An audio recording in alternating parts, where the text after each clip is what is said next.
अग्गणी गणेश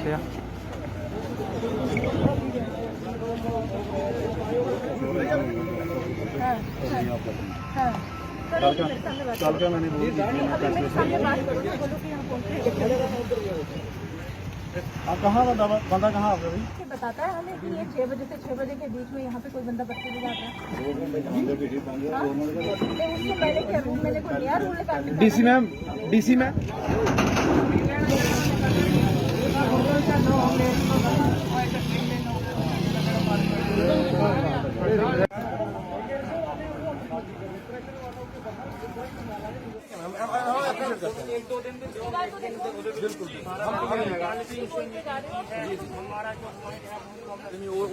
आपको मिलेगी 125 रुपए का टेंडर हुआ था, 250 रुपए इन्होंने कर दिया, हम नहीं और बढ़ने देंगे। अभी हमको हमें हमारे भी सोर्स है मैम, हमें कह रहे हैं कि इनका 1 रुपया बढ़ जाएगा। क्यों बढ़ेगा मैम इनका 1 रुपया? मैम प्लीज मैम ऐसा जो वहाँ पे मत करना मैम। हाँ ठीक है मैम। जी जी जी मैम। हम अपने लेवल पे करेंगे। हल्की जो बातें मैंने डिसाइड की थी, अगर वो इम्प्लीमेंट नहीं होती तो फिर मैम यहाँ पे फोर्स बिठा दो, डिपार्टमेंट के बंदे आएंगे। अगर ये इलीगली बोलते हैं, अगर ये गुंडागर्दी की आते हैं, पुलिस है, वो करने का हमें टाइम खुलवाई है 4 दिन। कोलपुर में अभी भी 1200 है। मैं बार बार कोलपुर का नाम ले रहा हूँ, उधर अभी भी 1200 है। मैं कोलपुर से आया हूँ। अगर सरकार ने रेत उठाने की परमिशन दी है, ना दी होती तो कोई विरोध नहीं था। अगर उन्होंने ये ब्लॉक खोले हुए हैं तो फिर 250 से 1200 क्यों? ये लोगों से अनजस्टिस क्यों? 3 दिन से यहाँ पे ड्राइवर बैठे हुए हैं, लोग इनको रोटियां खिला रहे हैं, किसी के पास पैसे नहीं है। यहाँ पे 30-30 लोग गुंडे वेपन लिए हुए हैं, रिवॉल्वरें ली हुई हैं, माफिया सिर पे चढ़ के बोल रहा है हम अपने शहर में हम मर जाएंगे ऋषि जी, लेकिन हम अपने शहर में गुंडागर्दी नहीं चलने देंगे। मैं अपने घर से मजबूरी में निकला था। मैंने बोला मैं अभी कुछ टाइम के अंदर वापस आ जाऊंगा, शाम को वापस आ जाऊंगा। मेरा छोटा बच्चा जो बीमार था। आपके घर पे कोई दिक्कत भी है? दिक्कत भी थी। यहाँ पे 3 दिन हो गए फंसे हुए, कोई खाना नहीं। कल सुबह चाय भी थी, आई यहाँ से भाई ने मुझे हमें घर में लेके चाय पिलाई है। मेरे पास पैसे नहीं है। हमने बोला मुझे काफ़ी मजबूरी है, एक रियल्टी पर्ची इशू किया जाए, नहीं तो हमें कोई ऐसा सबूत दिया जाए कि हमारी कोई गाड़ी पकड़ेगा नहीं। मुझे सबसे ज़्यादा तो एक बच्चे से ज़्यादा तो कुछ नहीं हो सकता। उन्हें आखिर कहाँ है जम्मू कश्मीर प्रशासन? क्यों आंखें मूंद कर बैठा हुआ है? क्यों सामने नहीं आ रहा? क्यों इस नेक्सस के ऊपर कोई कार्रवाई नहीं की जा रही जम्मू कश्मीर प्रशासन द्वारा? माइनिंग का मुद्दा लगातार गर्माता जा रहा है। माइनिंग माफिया जो कि पूरी तरह से अपनी मनमर्जी कर रहा है, गुंडागर्दी कर रहा है, और गुंडागर्दी के नाम पर जो रॉयल्टी ली जा रही है, और रॉयल्टी भी एक्स्ट्रा चार्जेस यानी चार्ज किए जा रहे हैं। जो भी टिप्पर वाले हैं, ट्रैक्टर वाले हैं, तो लगातार ये परेशानी का सबब बना हुआ है। और आज जिला सांबा की अगर बात करें तो सांबा जिला में टिप्पर के ड्राइवरों ने, ट्रैक्टर ट्रॉली के ड्राइवर्स ने यहाँ पर प्रदर्शन किया है, और उसी के साथ साथ जो भी कॉन्ट्रैक्टर्स हैं वो सारे इनके साथ शाना बशाना सामने आए हैं। और यहाँ पर जिला सांबा की डीसी अनुराधा गुप्ता जी की गाड़ी का घेराव भी किया गया कि इनकी जो मांगे हैं वो नहीं मानी जा रही, और लगातार ये जो माइनिंग माफिया अपनी गुंडागर्दी के दम पर मनमाने दाम वसूल रहा है, ये बर्दाश्त नहीं किया जाएगा। और ऐसा लग रहा है कि अब इसके ऊपर प्रशासन का भी जोर नहीं चल रहा। कहीं ना कहीं ऐसा लगता है कि ये सारा का सारा जो ये गोरख धंधा किया जा रहा है, ये पूरी मिली भगत के साथ किया जा रहा है। तो मेरे साथ एक बार फिर से टिप्पर एसोसिएशन के सदस्य मौजूद है। मैं इनसे जानूंगा कि आज भी ये पूरा एपिसोड क्या ये सामने आया, आपसे जानूंगा। हम लगातार पिछले कई दिनों से इसके ऊपर चर्चा कर रहे हैं, चर्चा करते हैं तो उसका असर ये होता है कि 1-2 दिन माइनिंग खुल जाती है, फिर दोबारा से वो गुंडागर्दी के दम पर माइनिंग को बंद करते हैं। आखिर चल क्या रहा है? क्या लगता है कि वाकई में मिली भगत है और प्रशासन का जोर इस पर नहीं चल रहा? ऋषि जी, आपने पहले भी कवर किया है, हम बड़ा ब्रीफली एक एक पॉइंट आपको पहले सभी आपके माध्यम से, मीडिया के माध्यम से हम ये लोगों तक ये पहुंचा चुके हैं। अभी पिछले कुछ दिनों से क्या हुआ, हम डीसी मैम से लगातार मिल रहे हैं। नई डीसी मैडम आई हुई हैं, पहले डीसी रोहित खजूरिया थे, सख्त अफसर थे, उन्होंने माइनिंग खुलवा दी थी। अभी मैम आई हैं, अच्छी हैं, हम अप्रिशिएट करते हैं। उन्होंने 2 बार खुलवाई है। हम परसों भी उनके पास गए थे, शाम को 6 बजे से उनके पास से वापस आए हैं। इतनी गुहार लगाई जा रही है, सरकारें कहाँ हैं? प्रशासन कहाँ है? ये एडमिनिस्ट्रेशन, अभी आपने 10 मिनट पहले देखा डीसी मैम यहाँ आई हुई है, एसएसपी, आखिर ये इतने पावरफुल लोग हैं कि ये किसी की सुन भी नहीं रहे। डीएमओ को तो समझ कुछ नहीं रहा है ये लोग, ये ना ही कोई सुनने वाला है, सुनाने वाले थक गए हैं। हम लोग तो चिल्ला चिल्ला के थक गए हैं। जो काम इन लोगों को करना चाहिए, पुलिस को करना चाहिए, माइनिंग डिपार्टमेंट को करना चाहिए, वो सरपंचिस पंचिस शहर के बुद्धिजीवी ये लोग करेंगे। आज 4 दिन से टिप्पर खड़े हैं, 2 किलोमीटर का काफिला बन गया है। अगर सरकार ने रेत उठाने की परमिशन दी है, ना दी होती तो कोई विरोध नहीं था। अगर उन्होंने ये ब्लॉक खोले हुए हैं तो फिर 250 से 1200 क्यों? ये लोगों से अनजस्टिस क्यों? 3 दिन से यहाँ पे ड्राइवर बैठे हुए हैं, लोग इनको रोटियां खिला रहे हैं, किसी के पास पैसे नहीं है। आज हार के लोगों ने, गवर्नर साहब ने 3-4 दिन पहले आदेश दिया कि हफ्ते में 3 दिन डीसी सभी डिस्ट्रिक्टों के लोगों की ग्रीवेंस सुनेंगे। आज हमने डीसी मैम से रिक्वेस्ट की, डीसी ने डीएमओ को ऑर्डर किया, कोई नहीं आया। हार कर आज हमारे साथ 8 सरपंचिस, 4-5 कॉरपोरेटर, बुद्धिजीव, कोई लंबरदार, कोई कैसा, पूरे शहर के आगे पीछे के लोग थे। उन्होंने हार के डीसी मैम की गाड़ी का घेराव किया। मजबूरन डीसी मैम को यहाँ पे पॉइंट पे आना पड़ा, एसएसपी सांबा को पॉइंट पे आना पड़ा, अब जाके ये रॉयल्टी खुली है। अगर इतना इस एकमात्र रॉयल्टी को खुलवाने के लिए इतना अमला खुलवाना पड़ेगा, भाई ये कौन लोग हैं ऋषि जी? इनकी पहुंच कितनी है, इनकी क्या मजबूरियां हैं सरकारी अफसरों की? अभी मैं किसी पे लांछन नहीं बेहतर समझता लगाना, माफ करना अगर मैं किसी शब्द का उपयोग कर दूं, लेकिन इनकी मजबूरियां क्या है अफसरों की? इतनी तनख्वाहें हैं, एक अफसर के साथ 4 गाड़ियां चल रही हैं, 1.5 2 लाख रुपए इनकी तनख्वाह है। एक मामूली सा सरपंच, एक पंच और एक आम आदमी, अगर वो गरीब आदमी के लिए आवाज उठा सकता है, तो जिन लोगों को सरकार ने रखा हुआ है, गरीब आदमी की हक हकूक को बचाने के लिए रखा हुआ है, ये लोग क्या करेंगे फिर? हम लोग कितना चोर मचाएंगे? हम हार चुके हैं, मैं सच कह रहा हूं, हम हार चुके हैं। एक तो हम इन गुंडों से हारे, दूसरा हम इस एडमिनिस्ट्रेशन से हारे, जो कि लोगों का साथ कम और इन गुंडों का साथ ज्यादा है। यहाँ पे 30 लोग गुंडे वेपन लिए हुए हैं, रिवॉल्वरें ली हुई हैं, माफिया सिर पे चढ़ के बोल रहा है हम अपने शहर में हम मर जाएंगे ऋषि जी, लेकिन हम अपने शहर में गुंडागर्दी नहीं चलने देंगे।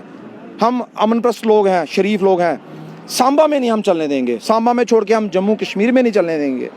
अगर सरकारें हमारे साथ हैं तो सख्त डिसीजन लें। हम सरकार के आदेश का पालन करने वाले लोग हैं, जबरन वसूली ना हम करने देंगे, ना ही हम बर्दाश्त करेंगे। इस पॉइंट की बात करें जहां पर आप खड़े हैं, यहाँ पर अभी डीसी मैडम पहुंचे, एसएसपी सांबा पहुंचे, तो इस पॉइंट पर पहले जो माइनिंग खोली गई थी, माइनिंग के रेट दोबारा से वो जो प्रशासन ने फिक्स किए थे 250 रुपए के हिसाब से, वो कुछ दिन लिए गए, लेकिन अब वापिस जो 1200 का रेट है वो लिया जा रहा है, जबरदस्ती लिया जा रहा है। ऋषि जी, एक दिन खुलता है, दूसरे दिन बंद हो जाता है। इन गुंडों का कहना है इनका सब्र तोड़ो, कितनी बार दफ्तर जाएंगे? आप यकीन मानिए, हमको 20 दिन हो गया अपना काम धंधा छोड़ के, 20 दिन हो गए काम धंधा छोड़ के। हम कॉन्ट्रैक्टर हैं, हमने टिप्पर रखी हुई हैं, हमारी गाड़ियां खड़ी हैं, हमारे धंधे चौपट कर दिए, हमारे फंड्स लैप्स हो गए। ऋषि जी, इस बार हम सरकार ने इसको हमने जो काम करके देने थे, हम वो काम नहीं पूरे कर पाए इन माइनिंग माफियाओं की वजह से। ना हमको रेत मिला, ना हमको बजरी मिली। ऐसा लग रहा है कि कोई बड़ा नेक्सस काम कर रहा है जो प्रशासन की भी बात नहीं सुन पा रहा। ऋषि जी, हमारी सोच के परे है। आप यकीन मानिए, 250 रुपया रेट सैकड़े का, 1200 रुपया लिया जा रहा है। ये बीच का जो 950 रुपया है, ये कहाँ जा रहा है? इसमें हिस्सेदारी किस किस की है? आपको क्या लगता है सिर्फ ठेकेदार खा रहा है जिसने माइनिंग का ठेका लिया हुआ है? किस किस में ये पैसे बट रहे हैं? कौन कौन इसमें जिम्मेवार हैं? ये बहुत बड़ा, इस पॉइंट पे अगर 50 या 100 गाड़ियां जाती हैं, ऐसे 20-25 पॉइंट खुले हुए हैं सरकार के। आप सोचिए कितनी जबरन वसूली की जाती होगी। गरीब आदमी का तो खून निचोड़ा जा रहा है ऋषि जी। बिल्कुल। मेरे साथ एक ड्राइवर है, ये शायद रामबन से आप बिलोंग करते हैं, क्या नाम है आपका? जी, मेरा नाम मंजूर अहमद। कितने दिन से आप यहाँ पर फंसे हुए हैं? आप जो मटेरियल लेने आप आए थे यहाँ पर, माइनिंग बंद होने के कारण आप यहाँ पर फंसे हैं और पर्ची आपकी नहीं काटी जा रही? जी, मैं 28 तारीख को आया था वहाँ से, तो यहाँ पे 29 तारीख को पर्ची कट रही थी, मैं यहाँ से नदी के लिए चला गया, नीचे गाड़ी लोड करके आया तो यहाँ पे रियल्टी बंद कर दी थी। अच्छा। एक यहाँ से अब 50-60 गाड़ी है, मेरी गाड़ी एक नाले में खड़ी है। मैं अपने घर से मजबूरी में निकला था, मैंने बोला मैं अभी कुछ टाइम के अंदर वापस आ जाऊंगा, शाम को वापस आ जाऊंगा। मेरा छोटा बच्चा जो बीमार था, आपके घर पे कोई दिक्कत भी है? दिक्कत भी थी। यहाँ पे 3 दिन हो गए फंसे हुए, कोई खाना नहीं। कल सुबह चाय भी थी, आई है यहाँ से भाई ने मुझे हमें घर में लेके चाय पिलाई है, मेरे पास पैसे नहीं है। तो शाम को डीएमओ साहब से रिक्वेस्ट की थी पार्सल नंबर से, हमने बोला मुझे काफ़ी मजबूरी है, एक रियल्टी पर्ची इशू किया जाए, नहीं तो हमें कोई ऐसा सबूत दिया जाए कि हमारी कोई गाड़ी पकड़ेगा नहीं। मुझे सबसे ज़्यादा तो एक बच्चे से ज़्यादा तो कुछ नहीं हो सकता। उन्होंने बोला कोई बात नहीं, हम पहुंच रहे हैं वहाँ पे, आप वेट करो। तो कुछ नहीं, फिर सुबह यहाँ से एक काफ़ी गाड़ी है, यहाँ पे 150-200 गाड़ी लगी है, सब ड्राइवर जितने भी हैं, यहाँ के सरपंच पंच सब ने हमारा साथ दिया। यहाँ से तो डीसी ऑफिस गया हूँ, वहाँ से यानी आज 3 दिन से आप फंसे हुए हो, घर पे बच्चा बीमार है, तो यहाँ से ही पर्ची नहीं काटी जा रही है? नहीं, अभी यहाँ पे आके अभी हो गया शुरू? अभी 3 दिन हमारे काफ़ी यहाँ मुश्किल से निकले। एक खुले नीचे जंगल में हमने रातें काटी। ये किसकी वजह से हो रहा है? ये तो हमने भी वोट इसी सरकार को किया, मगर कोई यहाँ पे हमारी कोई सुनने वाला नहीं है। इसमें देखिए, ये रामबन से आया बेचारा, है ना, ड्राइवर आदमी है, मालिक परेशान होगा, ड्राइवर परेशान है, हमारी गाड़ियाँ भी ऐसे ही जाती हैं कहीं पे, हम लोग परेशान होते हैं, हमारे ड्राइवर परेशान होते हैं। ये मंजूर है, भाई है हमारा। देखो सांबा में आया है, सांबा वासी इसको भूखा नहीं मरने देंगे। देखो इंसानी फर्ज है हमारा, हम इनको भूखा नहीं मरने देंगे, लेकिन ये जिम्मा सरकार का है। बिल्कुल, मैं वही कह रहा हूँ ना कि प्रशासन सोया हुआ है। लोगों के हक हकूक की रक्षा करना सरकार का दायित्व है, आम आदमी का नहीं है। लेकिन हमारे लोग लगे हैं, ये सरपंच लगे हुए हैं हमारे, देखिए पीछे 4-5 दिन से लगे हुए, भाग रहे हैं लोगों के लिए, पागल हो गए हैं, है ना। फाइनली क्या यहाँ पर बोल के गए हैं प्रशासनिक अधिकारी? प्रशासनिक अधिकारी आए थे, उन्होंने तहसीलदार को अपॉइंट किया है, पता नहीं बैठे हैं नहीं बैठे, हमें नहीं पता है। आप देख रहे हैं पर्ची कटी हुई, देखो लाइन। हर बार वो करते हैं, उसके बाद पता नहीं कहाँ ऋषि जी, मैंने आपको पहले ही बोला कि पता नहीं ये कितने घंटे चलेगी, कितने दिन चलेगी, हमको भी नहीं पता है, क्या होगा हमको नहीं पता है कुछ भी। अब ये शुरू हो चुकी है जी, अभी ये शुरू हुई है सरकारी रेट पे, लेकिन बाहर के नाके हैं वहाँ पे अभी भी 1200 लिया जा रहा है। 5 बार पहले भी शुरू हुई है। हम ठूठा लेकर जाते हैं, लोगों से वोट मांगते हैं, हमें सरपंच बनाओ। हम सरपंच बन गए, गवर्नर साहब ने हमें ओथ दी और कहा लोगों के लिए काम करो। आज हम इतने निहत्थे हो गए हैं, डीसी मैम को फोन करते हैं, वो हमारे फोन नहीं उठाते। डीएमओ ने पूरा जो यहाँ पे नेक्सस है वो सांबा डीएमओ ने चलाया है। पूरे दरिया में रात को 1200 रुपया यहाँ पे बजरी निकल रही है। इसका बच्चा बीमार है, वो इसका बच्चा नहीं है, हमारा बच्चा है। अगर इसके घर कहीं रिमोट एरिया में है, कहीं गांव में है, वहां पे हम नहीं पहुंच सकते, लेकिन इसको यहाँ पे हम कोई दिक्कत परेशानी नहीं आएंगी। इसी की तरह हजारों ड्राइवर हैं जो रात को यहाँ पे भूखे सो रहे हैं। हमसे जो हो रहा है हम इनके लिए कर रहे हैं। एडमिनिस्ट्रेशन, रविंदर राणा कहाँ है, बीजेपी कहाँ है, उनको ये नहीं दिख रहा।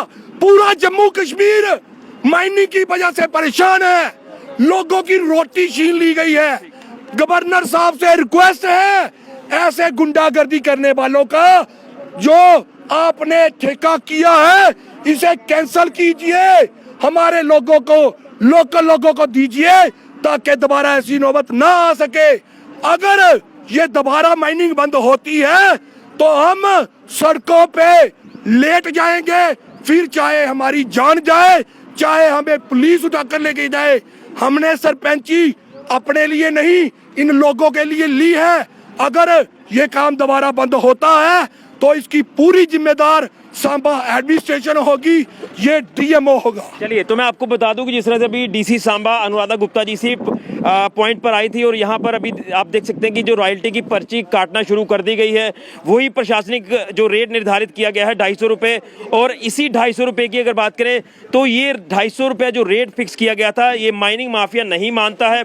और यहाँ पर जितने भी आप ये ड्राइवर लोग देख रहे हैं, ये अपना घर परिवार छोड़कर पिछले 3-4 दिनों से यहाँ पर फंसे हुए हैं। ये मटीरियल लेने के लिए आते हैं, जो पॉइंट प्रशासन ने खोले हुए हैं उन्हीं ब्लॉक्स पर ये आते हैं मटेरियल लेने। लेकिन जो माइनिंग माफिया के यहाँ पर गुंडे काम करते हैं, मैं यही कहूँगा, क्योंकि गुंडागर्दी के दम पर वो जो रेट फिक्स किया गया है उसे नहीं लिया जाता, उसकी बदले 600 रुपये 1200 रुपये ये मन मर्जी का रेट लिया जा रहा है। लेकिन अब यहाँ पर कुछ देर पहले जो डीसी मैडम यहाँ पर पहुंचे, उन्होंने रॉयल्टी की पर्ची जो वो दोबारा से शुरू करवाई है, वही जो रेट सरकारी निर्धारित किया गया है। लेकिन सवाल ये है कि अब ये रेट जो है वो शुरू किया गया है दोबारा से 250 रुपया, लेकिन थोड़ी देर के बाद हो सकता है कि फिर से दोबारा से रॉयल्टी बंद कर दी जाए, क्योंकि बड़ा नेक्सस काम कर रहा है। और कई बार यहाँ पर कहा जाता है प्रशासनिक अधिकारियों द्वारा कि आपको कोई तंग नहीं करेगा, यहाँ पर अपॉइंट कर देते हैं डीएमओ को, तहसीलदार को, नायब तहसीलदार को, लेकिन शायद वो 1-2 दिन के लिए रहते हैं, उसके बाद फिर से ये नेक्सस काम करना शुरू कर देता है। आखिर कब तक ये ऐसा चलता रहेगा? क्या जम्मू कश्मीर प्रशासन नहीं देख रहा जो जगह जगह पर प्रदर्शन किए जा रहे हैं अलग अलग, लेकिन शायद इसमें कोई बड़ा नेक्सस काम कर रहा है, इसमें मिली भगत जो वो साफ तौर पर झलक रही है। शायद यही वजह है कि ये मामला लगातार लटकता जा रहा है, इसका कोई भी सॉल्यूशन अभी तक निकलता नजर नहीं आ रहा। और अब ये जो काम एक बार फिर से शुरू किया गया है, अब ये भी राम भरोसे है कि कितनी देर तक चलेगा इसका कुछ भी कहा नहीं जा सकता। तो जो सीधी हरासमेंट है वो यहाँ के जो ड्राइवर लोग हैं जो अपना घर परिवार छोड़कर आए हैं, कोई रामबन से आया है, कोई उधमपुर से आया है, ये सारे चिंतित हैं कि आखिर हमें जाने क्यों नहीं दिया जा रहा। लेकिन जाएं तो किस तरह से जाएं जब इनके हाथ में वो रॉयल्टी की पर्ची नहीं होगी। तो ये मन मर्जी के दाम माइनिंग माफिया वसूल रहा है, इसके ऊपर अगर लगाम नहीं लगेगी तो आप सांबा के लोगों का गुस्सा देख रहे हैं, ये गुस्सा फूटेगा तो प्रशासन इसके लिए जिम्मेवार होगा अगर कोई भी घटना इस तरह की घटेगी। तो माइनिंग माफिया पर जल्द से जल्द लगाम लगाई जाए। जम्मू कश्मीर प्रशासन से हम अपील करेंगे और जिला प्रशासन सांबा से भी अपील करेंगे कि इसका परमानेंट सोल्यूशन निकालकर माइनिंग माफिया पर कार्रवाई की जाए जो इस तरह से हरासमेंट इन लोगों को कर रहा है। फिलहाल के लिए कैमरामैन राहुल के साथ ऋषि खजूरिया, जेके मीडिया के लिए।